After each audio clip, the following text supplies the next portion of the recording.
I have an important message for a select few.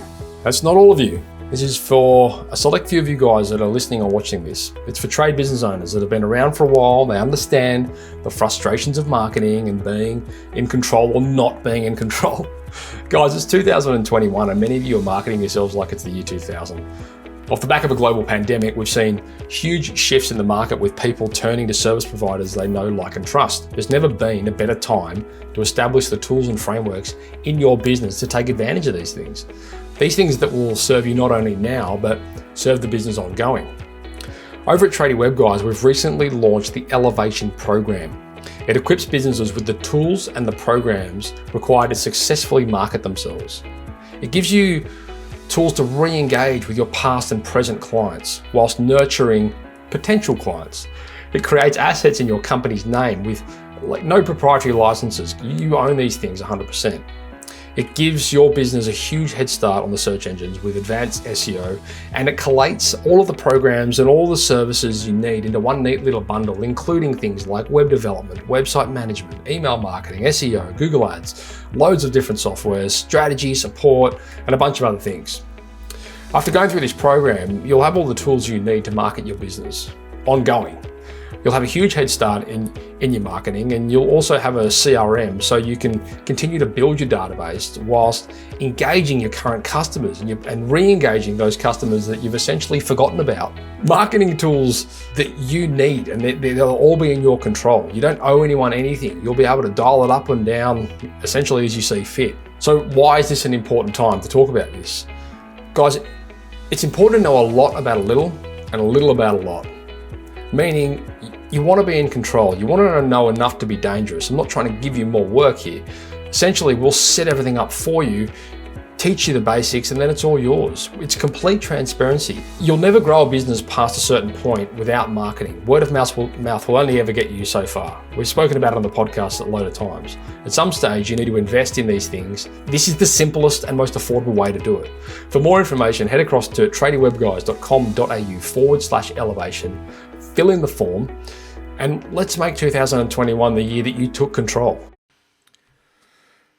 You'll notice in this podcast, there's a strong part of the conversation, and I'm having this conversation with a residential roofing contractor out of Washington, DC, and he talks about how when he acquired that business many years ago, one of the first things that he did was approach his database, and he sent out a campaign to the existing database, which had never been done before, now accounts for 61% of their monthly turnover. Guys, I can't stress to you enough the importance of building your marketing database, engaging with your marketing database, and re-engaging with people and customers or companies that have purchased from you previously. Whether you're ready to accept that right now or whether you're ready to accept it in 5 years, at some point, you're inevitably going to come across this realization where you have a lot of money sitting there in your database.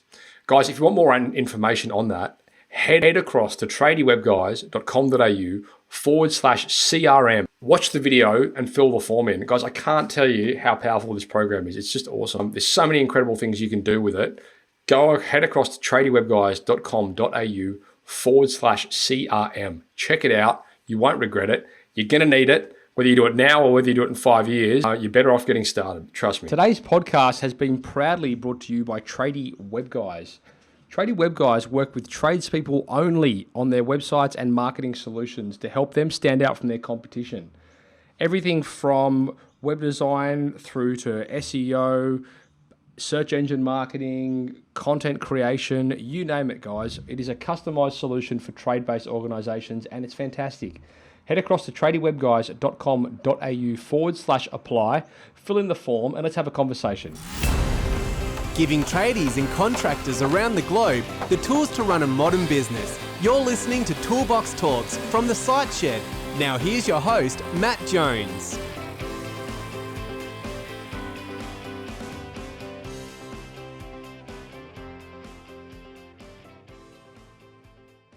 Welcome to the Site Shed podcast. Thanks, Matt. all the way from DC, yeah? Right outside of Washington, D.C. in Virginia. Nice and chilly over there at the moment. It's snowing right now. So, Pat, just to give the listeners and the viewers a bit of background as to this call, I got an email or a message or something, I don't know, one of the two, from a client of mine in Western Australia and over here. And he said, Matt, you get a lot of listeners and a lot of guests on the show that are either big business or quite small business, up and coming, but you don't really get anyone, or you haven't had anyone in a while that's sort of in the middle.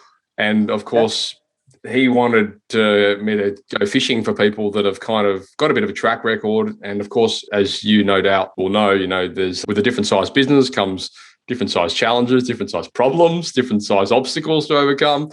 And so I put the feelers out in a few of my communities and groups that I'm associated with. And you came back saying, hey, yep, I sort of fit that profile, which is great. So we're here today to discuss, I suppose, some of those things that you've experienced within your business in the space of things like HR systems, your role in the business and how you've been able to, how that transition has looked over your journey, and anything else that's blatantly obvious to you, customer relationship management, all that kind of stuff, things that I suppose as a small business you're aware of, but they become more and more apparent and more and more important and more relevant as your business grows. And so this is really targeted towards those things. Sure. Absolutely. It's funny how you can get to a certain place and you go, how did I get here without knowing some of these things that I've only recently learned or am becoming aware of? And that's kind of where I am now.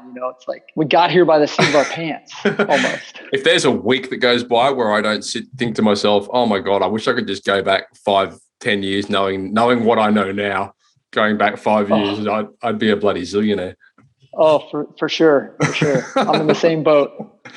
So you're from Pond Roofing. As I said, you're located just outside of Washington, D.C. Do you want to give us a little bit of a background as to the business and what it is you guys do and who you serve? Sure. We serve homeowners. We don't do any commercial work. The name is Pond Roofing. I bought the company in 2012 after running it for the previous owners for a couple years. It was a gentleman named Bob Pond had started it in 1964, and his daughter took over in 2000 when he passed. And in 2010, she needed help. And I came in actually as a subcontractor and then saw an opportunity and asked her to sell me the company. And 2 years of negotiating, I bought the company. I had made her some good money. And then it was mine to do what I wanted. We do 70% of our business is roofing and roofing repairs. And then the rest is a breakdown of siding, windows, doors, and gutters. Yep. Okay. So all exterior products. Okay, cool. And so how many, couple of things I just picked up there. Obviously, you only serve the direct client, the homeowner, so the people that are actually paying the bills. That's right. We like the people who pay the bill. And is that an evolution, or has that always been the case? That's always been the case. Sure. That was my focus before I came to the company. I had a small business doing the same thing, but I was a one-man band. Right. I wanted to try to expand, and it was either grow what I had or try to get a hold of something else and grow that. Sure. But homeowners, I'm very in tune with homeowners, so I like to stick with that for now. So have you ever done work for general contractors, or you just stick to your guns? We will do a project for a general contractor probably once or twice a year. Right. And then that reminds us why we don't do that and why we stick to what we really are good at. And why don't you do that? Well, in our experience, they want to try to run things through their processes. Sure. And we have our process that ensures a successful contracting experience for homeowners. Sure. And when we go off that script, it doesn't turn out as well. So we stick with what we know. Yeah. We don't like to be thrown into their billing cycles and their schedule and stuff like that. Yeah, you can kind of control your own race a little bit, right? 100%. So I suppose with that in mind, there's a lot of listeners out there and viewers. I mean, and I've got a lot of clients actually that are roofing contractors. They do a lot. They do some, we call that COD work, cash on delivery, but they do some work, client work. They do some work for builders, general contractors, whatever. And I think the difference is marketing, right? Like when they're working for general contractors or builders or whatever it might be, typically they've got 4 or 5 builders which they'll work for sort of on rotation. Right. They never really have to do any marketing. They're sort of in there with them, they're their roofer. However, the difference between what they do and what you do is you have to have some sort of element of marketing, lead generation, that kind of thing. So is that something that you learned over the years, or like how did you come by understanding that? I came by understanding that actually. It's funny because your buddy Danny Kerr from Breakthrough Academy, right? Mm-hmm. He got started with the painting business through a franchise. And when I was in college, I did the same thing through a different organization. Right. And they taught us to knock doors. And so, it became very clear that yes, we're painting houses, but we were in the business of creating and multiplying customers. Sure. Creating, keeping, multiplying customers. So I think that's definitely where I got that thought. And then as I, kind of went through my journey of, working for different companies, I picked up the tricks of the trade as far as, direct mail or internet stuff or, all the different ways that we gather leads aside from just knocking on doors. But you have to kind of be spread out through all of them. So let's talk a little bit about that, because that's something that I tell guys all the time. I mean, we do a lot of, we're a marketing agency for trade businesses, and we do a lot of, but we focus on digital. But I always say to guys, it's not a one glove fits all. Like there's, marketing's very much a case of shotgun approach, see what works. And we've got some clients who get huge results from doing letterbox drops, and like, people might listen to that and hear that and go, "What? That's so archaic." But like for some people, it works. There's something about having a plumber's fridge magnet sitting on a fridge that generates work. So I'd love to hear about your, what sort of things you do, what sort of things you've done in the past that have worked, and how you've kind of come to.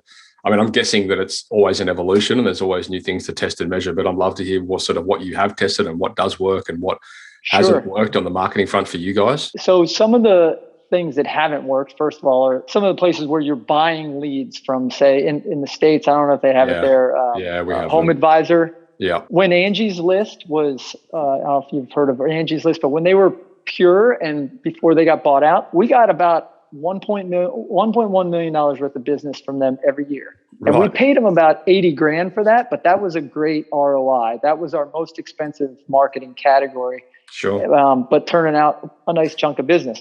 Otherwise, we ran some ads here and there. But when I got to the business, the previous owner didn't ever market to her previous customers.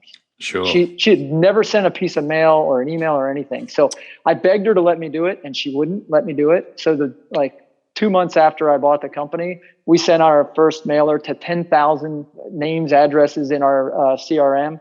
And we had our biggest month in sales ever by twofold. Yeah. And it was just amazing. So, that's a huge win for us, is mailing directly to our customers ourselves. Physical mail or electronic or both? This was physical mail, and we still do that. Sure.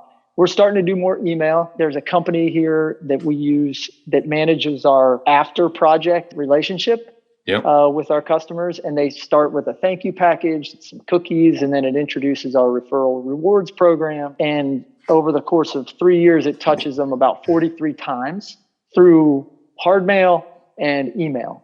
Right. And that has been huge for us because we were sitting at about 50% previous customers and referrals.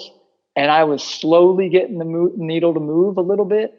And when I brought them in and to manage that whole thing, now we're sitting at 61% of our business every month comes from previous customers and referrals.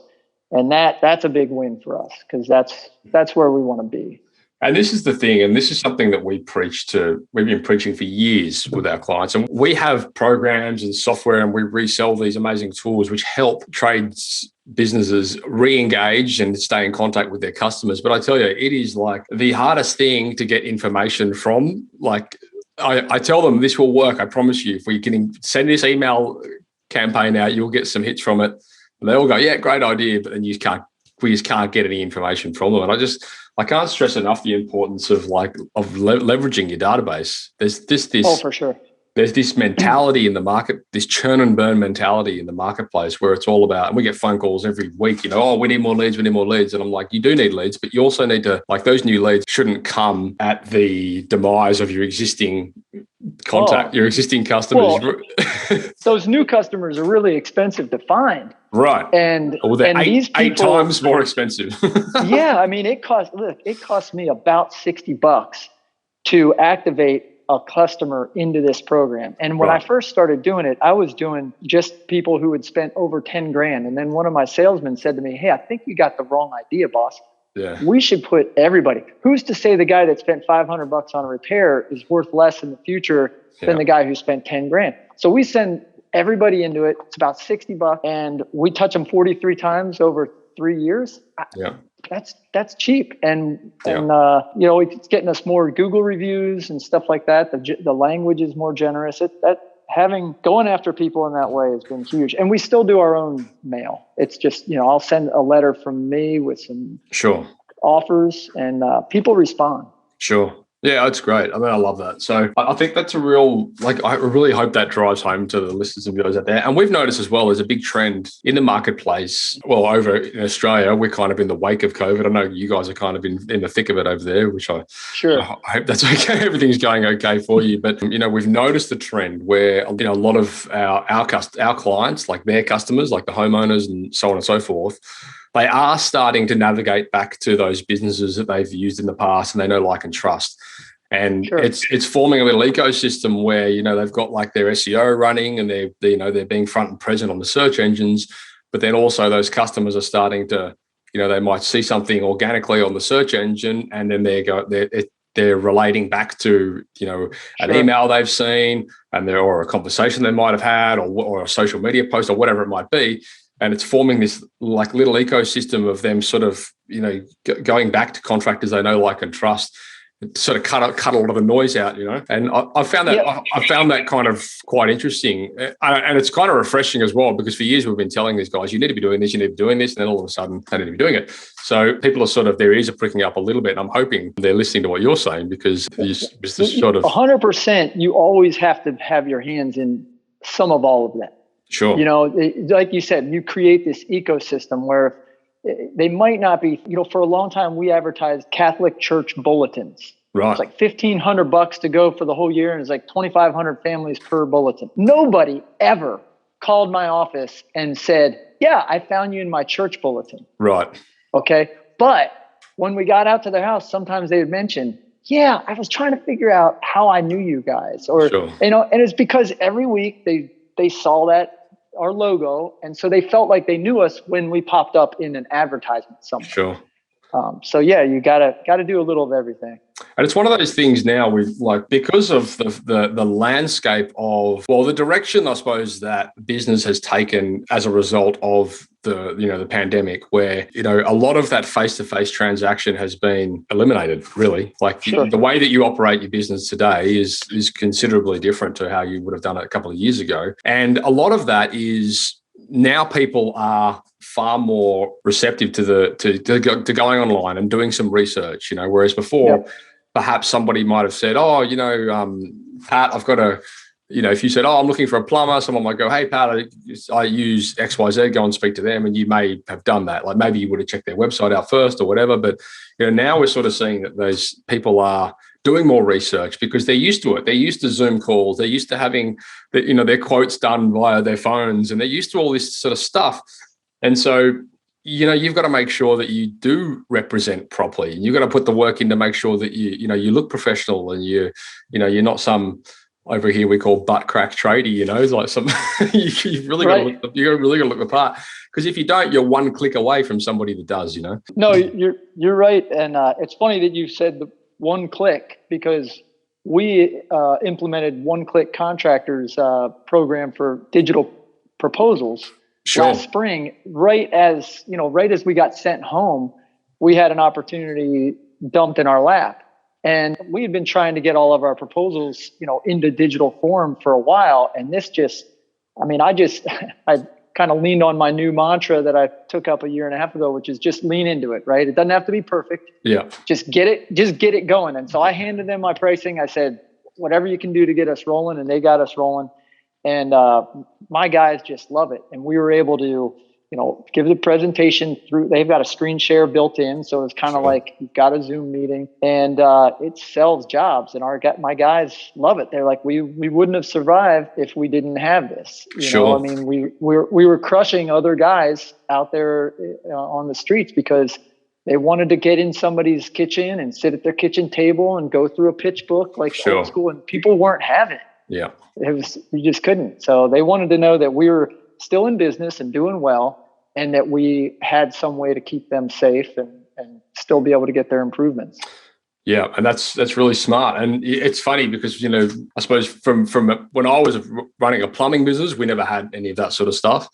Running a digital agency, we've only ever had that stuff. From the minute we set up, we've been paperless. And it's been something we've just been so used to. All our proposals are digital. We've got this great software like yourself that does all the proposals. And people are like, wow, this is like the coolest thing I've ever seen. Like, it just does so much of the selling for you because it looks so professional. But that is one huge part, especially for something like a roofing business. Like, that's a huge face-to-face transaction eliminator. And that's a massive part of the business, which you've been able to mitigate and basically, change directions with one piece of technology. That's just one example of many. I'm curious, I suppose with roofing, of course, there's a lot of, like, in the measuring side of things, you've got to go out to, I'm sure you can do, I know because I've worked in roofing companies as well, they'll do a lot of measuring off map software, things like that. Sure. Maybe, I'm curious, do you guys do that as well? Do you measure off maps?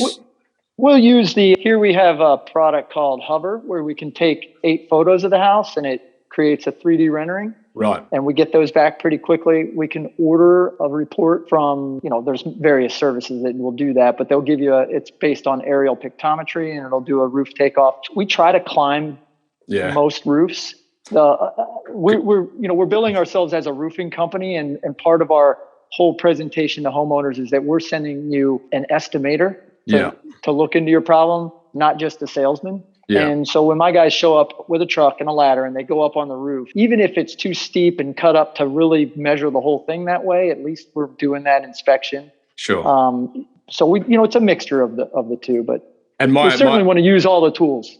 Yeah. My understanding is from our roofing clients as well, it's very much a case of what's under the roof sheets more than what the roof sheets look like themselves. Because if the timber's all rotten and whatever, then it's all got to be replaced. That's right. Yeah, that's cool. That's really interesting. Let's talk a little bit about the acquisition, because that's I suppose something that a lot of businesses that are looking to grow and scale would be considering, instead of like the ultimatum that you were faced with. Do I double down and grow my own business, or do I acquire a business that's already established with a database and leverage that? So let's talk a little bit, I suppose, about that, how you came to that conclusion, how you found the company that you ended up acquiring, what that arrangement looked like, the acquisition arrangement. Sure. Did the owner stay on and help you find your feet, or how did that look? Yeah. So when I met the owner, I was not looking for a business to buy. Sure. But I've always been very much a believer in being open to whatever is coming my way. Like, I have a vision for what I want my life to be eventually and how much money I would want to have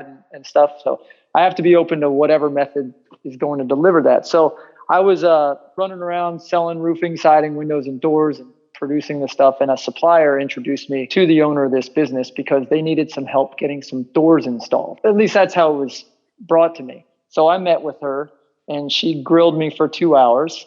And then she said, well, we want you to help us. What should we do? We've got this customer. She bought a roof. Now she wants some doors. Should we just refer it to you? And at the time I thought, okay, I could take this referral and we'll see how that goes. But, there might be a bigger opportunity here. So I told her, here's the deal.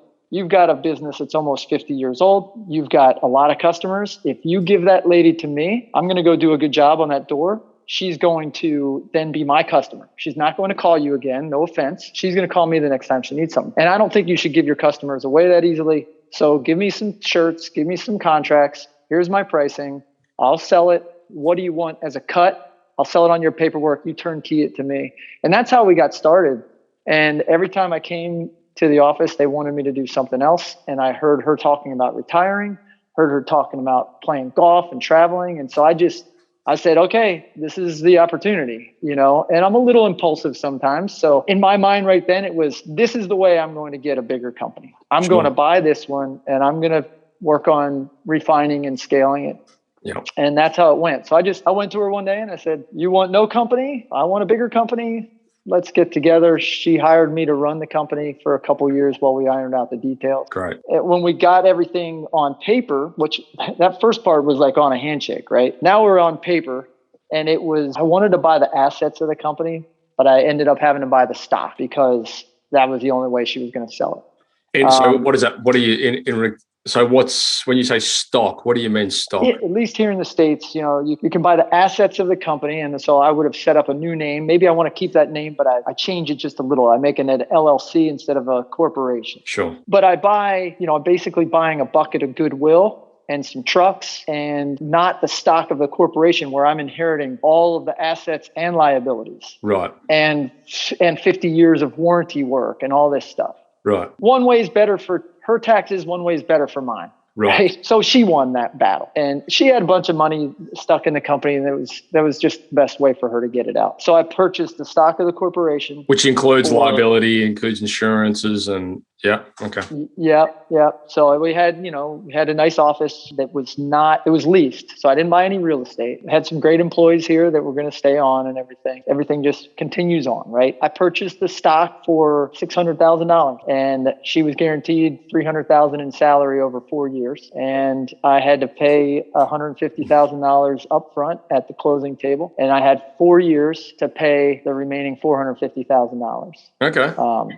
And I had to pay her 5.5% interest. Okay, that's cool. And I paid it off in just over 2 years from, the company produced the money. I mean, I just had to run it, right? Sure. So you've kind of you sort of took the risk away from her largely. Yep. And then you sort of had to back yourself, I guess. Yeah. Did you have coaching with that? Like that's a technical, there's a lot there's a lot goes into that. Who taught you that? My CPA and an attorney that I found helped me through it to make sure that everything got done right. But my CPA was the key. I had worked with him for 13, 14 years. Right. And they put together a proposal, and, it was based on, a multiple of her earnings, which was about 3. And because she wasn't making a whole lot of money off of what we were doing at the time. Mm-hmm. And it was a good deal for both of us is what, my CPA and I came about to look, here's how much it's producing. And if I walk in there and pay myself a salary and I bring my sales and just increase sales by this much, I can still pay my bills and I can make the payments on the note. And then we did,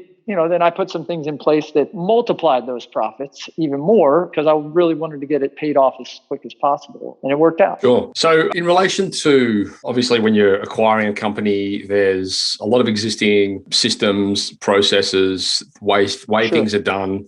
Perhaps they're not always documented, but there's certainly I imagine a lot of the team are conditioned and used to doing things a certain way. So when you came into the organization, I suppose you had the smarts to go in there as like a director, I guess, or a managing director or whatever, where you were kind of working with the business. So did you have to make a lot of shifts in the space of how things like operationally were run within the business within that 2-year period? No, they had a pretty good flow of work, when a lead came in through to final payment.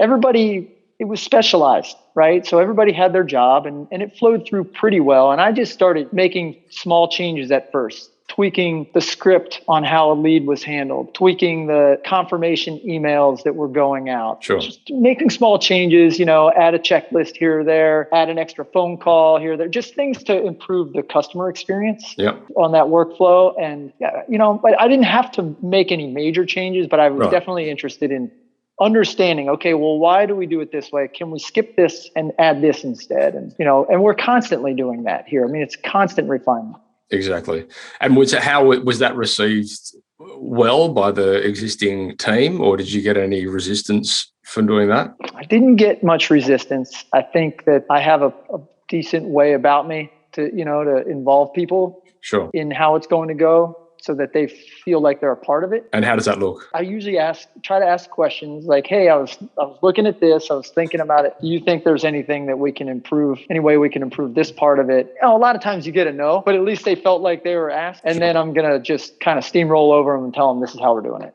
Well, it's an important thing, because I think, realistically, when you're trying to grow and scale a business, you're in a situation where you've got team in place, and team, like you said before, the team are doing a specific role. So perhaps they're heading up a department within the organization, perhaps they're your direct report, or maybe they're down the chain a little bit, down the org chart, whatever it is. But fundamentally, you want to empower those people to look for ways to optimize, because you're not doing it, they're doing it. They're going to have a better idea than you, and I think that's really powerful to understand that if you can empower your team to make these changes, you're improving the systems, or they're improving your systems, Yeah, I think there's a lot of guys in the contracting world that don't grasp that concept in general, right? Let alone know how to do it and implement it. Sure. And where I've been kind of stuck for a few years is that I know this concept very well, and I'm very much trying to see all the places where I can do that and do it better. But it's only been in the last year and a half that I've reached out to get coaching on it. Sure. So that I can be better at it, because we're at a point where it's almost like I'm kind of doing the Mickey Mouse version, and I need to be a lot better. It's one of the reasons that I got up with the breakthrough guys. Yeah. Right. Yeah. It's because I need some help on that. Sure. I need some very specific systems, here's the outline, here's the blueprint for how to get from here to there. Right. On these pieces. Yeah. And so that raises another question, I suppose, with, when you were making those changes earlier. So when, in the early piece, you were saying you were tweaking little things here and there. Were you doing that sort of at an ad hoc approach? Like, were you sort of going, oh, actually, let's have a look at this? Or was that structured? Were you saying, okay, in this week, I'm going to look at optimizing our call taking, or no? No. Okay. Very much ad hoc. Like, sure. Something, I noticed something happen a certain way a certain number of times, and I'm like, okay, that needs to be tweaked. That's not working right, Yeah, that's probably something that you'll get a lot out of, like the BT Academy coaching program, but a lot of the coaching programs, they have to sort of give you structure with that, which is, I think, it's really powerful, because I'm the same. Like, I would just look at something and go, "Oh, I need to fix that." Whereas realistically, that should be planned, and it should be always planned. Okay, every like you were saying before, it's not a destination; it's very much a journey. Like, things can always be improved. Because if you don't, what happens is you kind of start it. There's been plenty of things where I'm like, I get 80% of the way there, and then something else comes up, and now we're working on that, and it's like, man, if we had planned it, we'd have gotten 100% there. That would be beautiful. And then move to the next thing. Yeah. And move to the next thing. And you just don't get there. You got to have some structure. You got to have a way as a business owner. The thing I struggle with the most is that I'm not accountable to anybody. Yeah. As long as I'm paying my bills, and so I just run around here. I can just cause trouble if I'm not careful. Yeah. Yeah, it's another reason why it's good to have like a coach, especially with BT Academy is so great, because they've got the coach and the community, and you get so much value out of the community, because there's so much insight coming from peers, as opposed to one person. But a lot of those things, like, you don't know what you don't know, and when you acquire a business, and for example, when I did my plumbing apprenticeship back in the day, and I've spoken about this on the show before. I could see the way they operated. It was a maintenance based company at the time, and you go to the job, you do the work, you write out an invoice on the carbon copy pad, give them the bill, give the other one to the office lady, and then they chase the bill for 3 months and end up sending it to the debt collectors. And I thought, oh, that's how it works, and I didn't know any different. So, if I had been brought up in that business and I'd only seen that process, then, if I hadn't had exposure to coaching, or if I hadn't had exposure to, peers and people that were doing better ways of doing things, you would just go and do that. You'd be like, well, this is how it's done. You write it out, and it's like, and so many people do that. So many people get stuck in that rut of not experiencing new ways of doing things or better ways of doing things. And that's a tiny example of a macro picture, like when you're looking at how to run a business.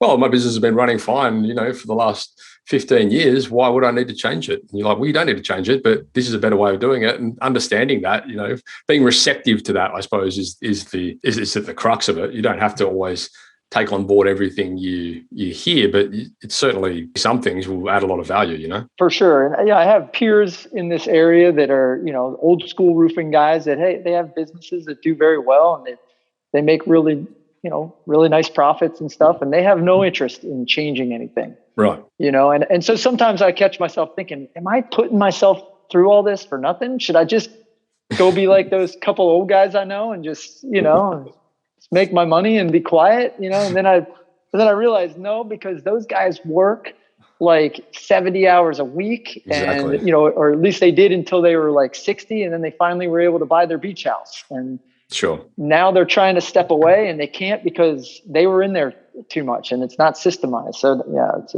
very much want to get this. I'm 46. I'd like it to be running, in the next few years, like have this business running like a franchise so that I can, start another business. Do other things. Exactly. Yeah. Yeah. So, I mean, that sort of brings us to the next, I suppose, part of the conversation in like, how has your role changed over the years? How long ago did you acquire the business? In 2012, I bought the company. Okay, and I came in 2010. Okay. So it's changed in that, like, when I first got here, I was part-time salesman, part-time operations manager. Right. So I was overseeing the people who were scheduling the work, and I was out selling some. And I slowly, I hired an operations manager, and we're still refining his role. Like that keeps changing some. Sure. And, but basically getting me to where I'm not out helping to solve customer problems or deal with scheduling issues or anything like that. Sure. And then in the last year, I really have been trying to get it to where I do no estimates ever. Sure. I mean, I pretty much taken myself out of the regular mix, but every now and then I'll say, yeah, I'll go look at that one. And I have to just really not do that because it just takes me out of the office. Okay. So let's talk about this, because this is something that you're going to learn a lot more about when you get into the program. But do you have an existing organizational chart and structure for the business? Okay, yeah. Cool. Yep. And do you have that set up in a way where it's for the future? Like, this is what I want my org chart to look like in 6 months, 12 months, whatever it is? Or is it sort of where I'm at right now, or both? It's mostly where we're at, but it's where we should be in the future also, with one minor change. I've got myself in the seat of sales manager, and I need to hire a sales manager. Right. Yeah, cool. Because that's one thing we've learned over the years as well with the business. Like, it's so powerful having an org structure built for where the business is going to be in 12 months or whatever. Yeah. Because it gives you then an understanding of, well, I want to remove myself from delivery. I want to remove myself from customer support. I want to remove myself from estimating and quoting, which means I need to bring someone into that role. Okay, well, if I'm going to do this, how am I going to equip them? I need to have all of this entire role processed out so that, they're coming in with the best possible chance of success, So often, I mean, I've done this over and over again. I've brought people, and I've recently, screwed it up again. Even after knowing all this, I've recently screwed it up again. Brought someone into a role in the business, and they were, I didn't equip them properly. I didn't recruit perhaps properly. I didn't put them into the right role in the business, and after 6 months, I had to let them go. And perhaps it's not their entire fault, although I'm getting quite good at this now. But I still feel like I could have done a lot more to make sure in the early stages that I was bringing the right person into the right role, and I sort of rushed the process a bit, So, but that kind of fits into the, like when I look at the organizational structure, and I'm like, well, I need to remove myself from here. I need to hire someone for this role. And then I had to, document all those roles and responsibilities to make sure that, they were doing it. They were getting it done, Right. That's been powerful. That's what we're looking forward to getting help with shortly here, right? Yeah. Is, documenting the roles and helping organize things. Yeah. Well, I mean, in my experience, it's the only way you'll ever be able to remove yourself from doing something, right? Is to bring somebody in and show them how to do it. And you can either sit down with them for, 3 months or more and just have them hold their hand, or you can have those specific tasks processed out, and you can say, just follow this. And if it doesn't work, then go back to the process and fix it. Sure. And in some positions, we've got that down pretty well. Like, we hired a young woman in our production department to be a production coordinator. She's ordering materials and scheduling roofs, and she had worked at a restaurant and at a tow truck yard, right? So, what I saw was she had the right attitude, and she had customer service ability. She didn't ever know anything about construction, but we had figured out how to train that position. Great. And so we were able to bring her in and show her and up and running very quickly. And she does the work of 2 people now instead of, just her own job. So that's been great. Yeah. And you know what? It's an empowering thing as well for people when you can put them into a position and they've got room to evolve, which is also why the org chart is so powerful, because if you're hiring for a certain position in an org chart, but they can see that this is the career path for them, if they can, after 12 months, if they hit these KPIs, they might become the department manager, or the operations manager, whatever it is, that's a really empowering vision for them, even on a subconscious level, because it's giving them something to strive for, and it's quite like it's tangible. It makes it tangible. Whereas otherwise, it's just like, well, it's a job, just go on to my job again. So, that's right. Yeah, I think when you can organize things properly like that, you actually, at first you define all these roles, and and at first it looks like, well, that seems very limited, right? Because it's like, okay, well, here's all the positions in the company, but if you do it right, and then you're ultimately going to create more opportunities for people, because if you've got everything structured properly, you've got the roles defined, and then you can scale it easier. Right. And if you can scale, now you're creating opportunities. I think at first, sometimes people go, this is just, there's nothing left once we fill this in. And it's like, no, we can expand it whichever direction we want. Yeah, exactly. Yeah. And that's an important role. And that's kind of what I was getting at when I was asking you, when you started in the business, what was your role, or what did you do in the company? And then now you've become all of a sudden the visionary, and you're sort of casting the vision for the company. I was the doer of things, man. Wherever you need me, I'm there. I need to sell something. I need to go deal with an unhappy customer. I need to schedule something. I got to run materials, whatever. And yeah, if I had the right coaching 10 years ago, then 5 years ago, I would just be sitting in an office being the visionary, looking at some numbers once a week, and then spending my days coaching people on their mindset and attitude and tweaking little things, which is ultimately what I like to spend my days doing. Yeah. So that's where we're trying to get. Yeah, that's cool. And that's sort of a testament to having that org chart in place where you can replace yourself in areas so you can focus on what you're good at or needed in, the areas you're needed in the most. For a lot of the guys now, perhaps mid-level businesses have got this sussed out to a degree, but I still think there's probably too many of them wear too many hats. And they, for sure, understanding at the point where it's actually costing the business for them to be doing these things, and that's an empowering thing as well for the business owner, of course, because essentially what you want to be doing is making yourself redundant, right?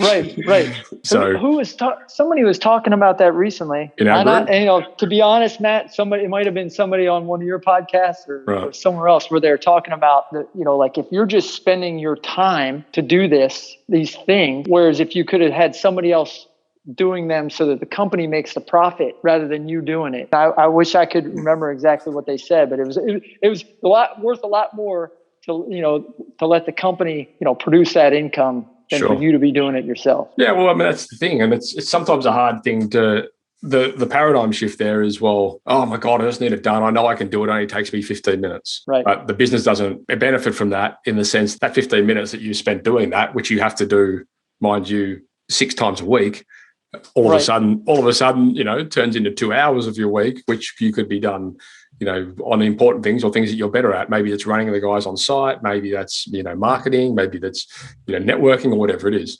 So these are the things which, and, part of the coaching programs, I suppose, which you're going to go through is understanding, where's your time best spent and where's what do I need to get myself out of and what do I need to bring people into? And despite whether or not sometimes it's things that you might have to give up things that you like doing, you might have to, wear that on the chin because it's not in the business's interest, So that's right. Absolutely. Yeah, cool. So I'm curious, I suppose, one of the big conversations with a growing business is staff, team, recruitment, all that kind of thing, retention. I'd love to hear your experience with those things with a growing business and how you manage a lot of those things. Are you always recruiting? Are you always hiring? We're not always hiring, not always recruiting. We should be. I see that all the time. My goal isn't to scale as fast as I can, right? Over the last 10 years, we went from doing just under $3 million in revenue to a high of 9. And this past year, we dropped down to 6. We had to, let go of some people. I mean, COVID just kind of change the game a little bit, but I want to make the right amount of profit and then scale, slowly from there. So we've, as we've seen the need for another salesman, we've gone and found another salesman. Sure. As we've seen the need for, a couple more guys on the repair crews, we get those. We are always recruiting shingle installation crews because those are subcontractors. So we always want to have a couple of those in the wings. But when I when I need to hire someone, some positions I'll run an ad. The last salesman that I hired, I had run an ad for months and I was just getting the worst applicants ever. I think people just don't even read the ad and they apply. And it was an ad that I got from a coach that was, behavioral based, recruiting ad. And it should have been great, but it just didn't do very well. And I actually ended up 1 week, I just decided I've got to do this on my own. Like I have to put my energy into it. So I sat down and I made a list of all the traits that I wanted in this person. And then I wrote a list of all the people that I knew that had those traits. And then I started calling those people. And in some cases, those conversations turned into, hey, are you ready for a career change? But most of the time the conversation went like, hey, here are the things I'm looking for in a salesman. You have these traits. I've known you a long time. Like minds, work together. Who do you know that has these traits that might be interested in a career change or whatnot? And just like that, I had, by the end of that week, I had 3 really solid candidates, one of which we decided we're going to wait and bring him on in the spring. And the other one I brought in right away. There was a guy that I'd known for 20 years who was sitting almost right in front of me. I just didn't think of him. And just like that, he's on it. And I mean, he's been a tremendous addition to the team. He's killing it in sales. So I know that's not a very scientific way of recruiting, right? But that's how I'm doing it right now. And that's how I've done it for a few years now. So I'd say one of the thing with recruiting is there's a lot of noise out there and there's a lot of ads. BT's got a great process around recruiting. It's awesome. But it's kind of, to be honest, similar to what you've done is in reaching out to people in that same sort of manner and saying, this is what I'm looking for. And if that is that person, then great. If not, but they'll, reaching out to their own networks. And sure. like we have a lot of staff that are offshore, so it's kind of a little bit different. But that recruiting process, like how you make your ads stand out against hundreds of others for similar positions, is really important. And there is a lot of noise. And then people see these ads and they have like copy and paste responses if they just go to back to all the ads. So like it's really interesting and tricky trying to like eliminate those people that haven't, aren't going through the process properly. They're just doing that copy and paste thing. And it's a struggle. But I think like what you've basically identified is really powerful, because it's kind of, you're sort of navigating all of that noise, and going direct to the source. Yeah. I think it's also a difference between kind of how your company operates to some degree. I mean, there's a lot of the noise that you're talking about that you hear about, with this always recruiting and your ad should be like this and all that. There's a lot of companies, at least in my space, that are very much, they have some sort of a pressured sales presentation. Right. And it's all a numbers game, right? But they're very, very tied to their numbers. And you get one opportunity to see that customer and close the deal. And so you're kind of turn and burning leads, and they kind of turn and burn salespeople too, in a way. So they do very much always have to be recruiting, where like I get guys that come here and they don't leave. Yeah.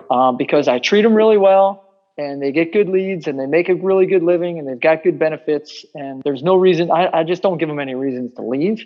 Yeah. And so I'm not having to. There's so much power in that though. Like I think, and this is something that I've learned over the years from legends like Al Levy and all these, the 7 Power Contractor and all these guys. When you're hiring people, and this is why we put so much emphasis now on the org chart. Like if you're hiring people when you're showing them a career path, it totally takes away from them being offered another job. And what happens is a lot. We get guys saying, oh, I train my guys up, and then they someone poaches them for an extra $5 an hour.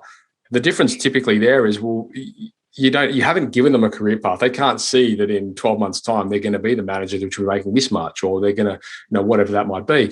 Essentially they're like, well, we hired them as a roofer, and they just jump ship for an extra $5 an hour to a competitor. And I'm like, well, of course, because you haven't really created that, that culture where they can see where they can potentially get to, on a personal level from being within your company. Right. When people leave here, it's because we're making them leave. Right. Yeah. Nobody's left us because somebody offered them another $1 or $2 or $5 an hour. I don't allow it to happen. Right. Yeah, and I think that's that's a really, really good probably foundation that you've set there, not even knowing it. Like I think that's really powerful. And that whole and what the way that you do that could probably considerably slower than writing an ad and punching it out, which is kind of the point, that whole hire slow, fire fast mentality. Like if you put the time in the early stages, you reduce that situation where you're constantly having to let people go and constantly having to bring new people in. That's right. Spending the time up front, which is saving you a formidable amount of time and money, in the long run, or even in the not so long run.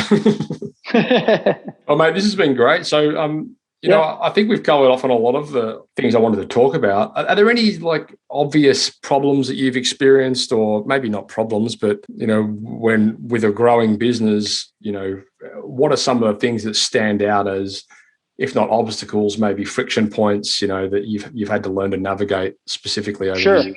There's a couple of things that come to mind. The number one thing is, I've been trying to work on myself to be, as far as being a better leader, to not wait on the tough conversations. There's a certain kindness in being honest about performance, and we can get caught up in that. I don't want to have this conversation. And I would say to people who are not thinking about that at all, just start having those tough conversations. But no, don't be a jerk about it, but have the conversation. Be honest. Hey, this isn't going the way I wanted it to go. And one of the things that aside from wishing that I had learned more about training and stuff, as far as coaching years ago, and, knowing that there's help out there, is that I tended to, I'd learn about something and then I'd want to try to make it perfect before I implemented it.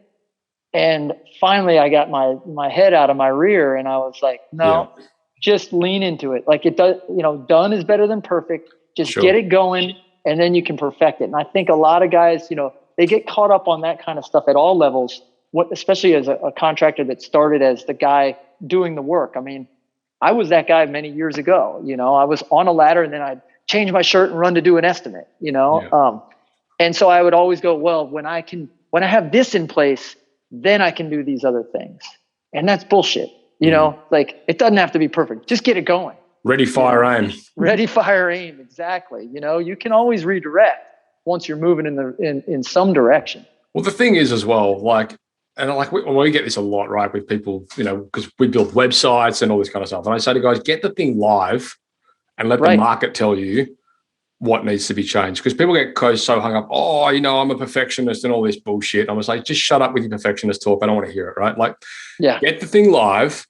Because, and this is really common, we'll see, especially if they're a younger business, they might have these, hopes and aspirations of what, well, maybe that's not the right term. They might have an idea in their head of the direction the business is going to go until they start operating and they realize in 12 months' time, it's completely different. We've got a client like this at the moment. He's a plumber and, just recently he's realized that he's pretty much becoming the hot water guy, and that's his thing. And I'm like, this is perfect. Your business has navigated you towards being a hot water specialist. Perfect. Double down on it. Sure. You don't know that in the beginning. It could have gone the other way. He could have been the block drain guy, or he could have been the, tap washer guy or whatever, That's right. So I think what you're saying is really powerful. Get it out there. Let the market tell you, what's going to happen and steer it. It's never going to be perfect. It should never. The biggest mistake people make is they think that it's got to be launched and it's the final product, and it never is. It's never ever the final product. I've never once seen it with anything, with a process, with a marketing campaign, with a website, with whatever. It's always a work in progress. There's always things you can do to improve it, and that should be the attitude that people have. I just say get something out there, the whole minimal viable product sort of concept. Just get it out there and see where it takes you. Well, you got to get it moving forward first. It's like an old car that doesn't have power steering, right? You can't steer a parked car. You're sitting still. You can't. You're trying to get it all pointed in just the right direction, and you're not moving. And as soon as you get moving, you can put the wheel wherever you want.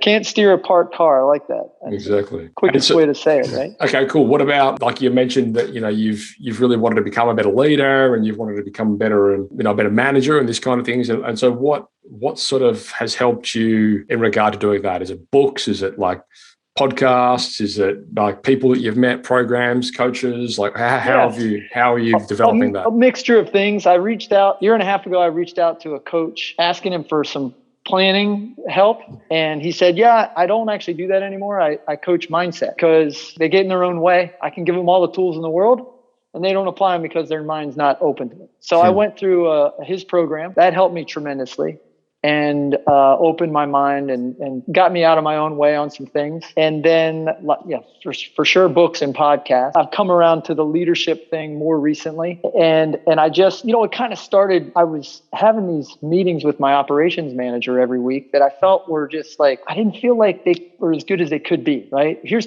we're two smart guys that have lots of ideas and we're just talking about some numbers. And I don't know. So I sat down one day and I imagined what would be really great if it could be this. And I was like, yeah, if we could talk about leadership and things like that, that'd be something.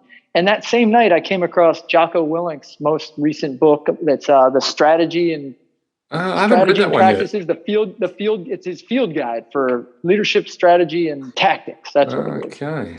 And so I bought 2 copies. I put one on his desk. He came up to my office and said, hey, I got this book. I said, yeah, next Tuesday at our operations meeting, we're going to discuss the first section of that book.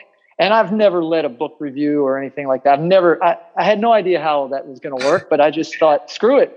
That's where we're headed. We're going to try this out. And man, we had one of the greatest meetings we've ever had just talking about, Jocko's book, and some really great things came out of it, some ideas on how to manage a couple other people in the company and some things we could do. So I'm just going to keep heading that direction until I can find something more, specific to help an outside coach to help us with that. There's a lot of power in that, though. I mean, and that's a smart way to do it. Like I probably, to my detriment, I've read just so many books over the years, and I read loads and loads of books all the time, but I probably need to spend more time into actioning specifics out of them, Like you can get into this information paralysis where you're just reading and consuming so much and you're not actually applying certain things that you've taken from books.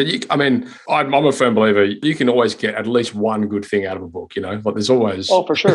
But you've got to apply it. Yeah, it's right. You got to apply it, and that's kind of where that kind of takes the time. Was that Discipline Equals Freedom? Was that the Jocko book? No, it's called Leadership, Strategy, and Tactics. Ah, okay. It's his field guide. It's a good book. I think it takes his dichotomy of leadership and extreme ownership, and it's just kind of like a continuation of those in a way, but sure, a little more practical application. Yeah, cool. Yeah, and I love that. That journey that you went through, and this is something that we've been confronted with over the years, like the whole mindset conversation. Sure. It's really a starting point for and a red flag as well for a lot of, I'm not a coach, but a lot of coaches and a lot of people that work in that space. But like, you can't teach people that don't want to be taught. And so I think a lot of these successful coaching programs, do put a lot of emphasis on getting people's mindset right so they are coachable.